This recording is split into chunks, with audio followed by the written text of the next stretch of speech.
Nagkaroon pala ng thyroid cancer ang award-winning actress na si Miles Ocampo, pero ang good news ay cancer-free na siya. Yan ang masayang inanunsyo ni Miles matapos siyang kamustahin ng batikang journalist na si Karen Davila sa isang episode ng kanyang YouTube vlog. You almost faced death, alam mo ang tindiya sa edad mong ito may banta ka ng thyroid cancer. Ano ang naramdaman mo sa katawan? Pag-usisan ng broadcaster. Inisa-isa naman ng aktres ang kanyang mga naranasan bago siya magpatingin sa doktor. Ilan daw sa mga sintomas ay tumataba siya at mabilis mapagod. Nung time na yon, parang una sa lahat yung weight ko. Parang sabi ko, bakit di naman ako sobrang kumakain? Nagpa-pilates naman ako. Bakit ganito? Bakit hindi ako pumapayat talaga? Tapos parang ang bilis ko mapagod. After work, uuwi na ako talaga, matutulog. Tapos magigising ako ng madaling araw kasi parang ako hindi makahinga. Parang akong sinasakal, kwento ng aktres.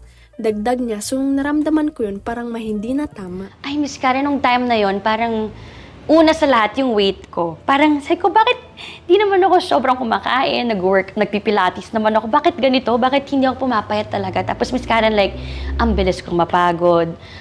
After work, uuwi na ako talaga, matutulog ako. Tapos magigising ako, Miss Karen, ng mga madaling araw. Kasi para kung di makahinga, para kung sinasakal na ganyan. Takot po ako, Miss Karen, sa mga needles. Takot ako sa ospital. Takot ako sa ganyan, Miss Karen. So, nung naramdaman ko yun, parang may hindi na tama.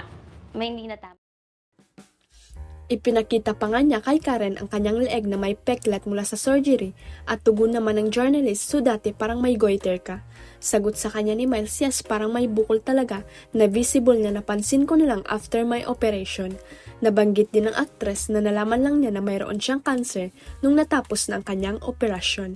Kasabay niyan ay proud niyang inanunsyo na siya ay wala ng cancer pero may mga maintenance medicine na lang siya na kailangang inumin. I am cancer-free.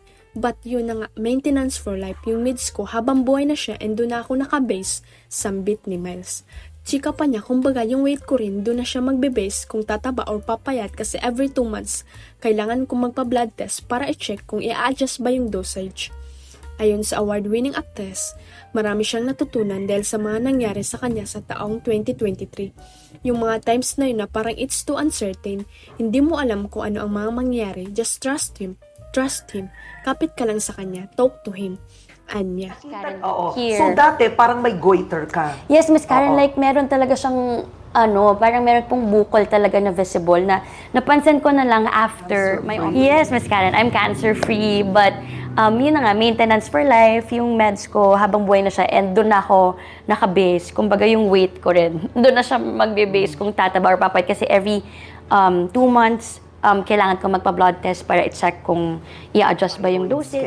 Yung mga times na yun na parang it's so uncertain, di mo alam kung anong mga mangyari. Just trust him.